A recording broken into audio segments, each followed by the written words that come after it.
그렇다고 해서 특유의 작심 발언이 사라진 건 아닙니다.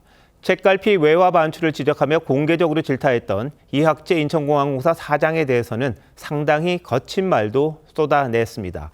이 사장이 여러 경로로 이 대통령의 지적을 반박하자 업무 보고를 정치적으로 악용하지 말라고 했는데 이렇게까지 강하게 질책하는 배경이 뭔지 최민식 기자가 취재했습니다. 이재명 대통령이 업무 보고에 앞서 불법 외화 반출은 세관 업무라고 한 이학재 인천공항공사 사장을 겨냥한 듯한 발언을 시작했습니다. 차라리 모른다고 하세요. 누가 제가 모른다고 야단쳤습니까? 그리고 이 자리에서 얘기한 거하고 뒤에 딴 데 가서 또 딴 얘기해요. 그러면 됩니까? 이 사장이 SNS와 기자간담회 등을 통해 잇따라 이 대통령의 질타를 반박한 걸 지적한 겁니다.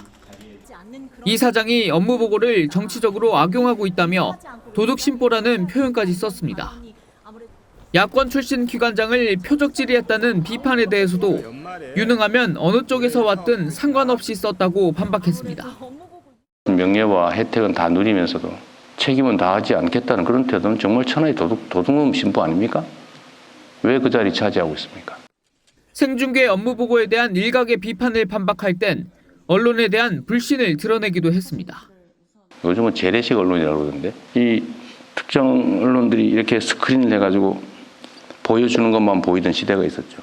자기들에게 필요한 정보만 전달해주고 아닌 건 가리고 필요한 건 살짝 왜곡하고. 한국석유공사 업무 보고에선 윤석열 정부가 추진했던 동해가스전 사업인 대한고래 사업에 대한 수익성 검토가 제대로 이뤄지지 않았다고 질책했습니다. 변수가 많으면 안 해야 되는 거 아니에요?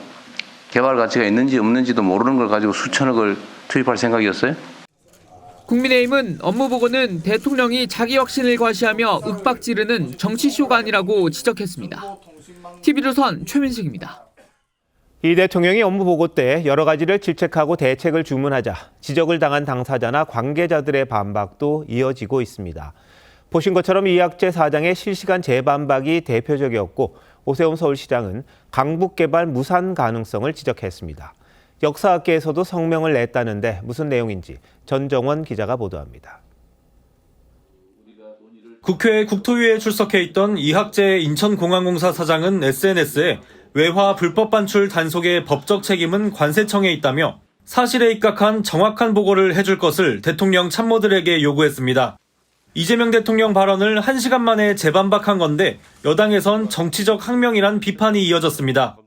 당장 페이스북을 내리고 이렇게 잘못된 사실을 호도한 것에 대해서 국민과 대통령께 사과할 용이 있습니까?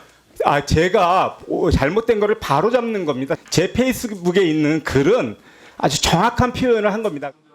책갈피 달러는 검색이 되지 않는다는 사실이 알려져 걱정이라고 한 발언을 두고는 김윤덕 국토부 장관도 가세했습니다.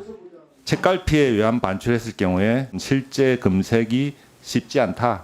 대통령님 말씀하신 대로 하면은 검색이 안 되는 거고요.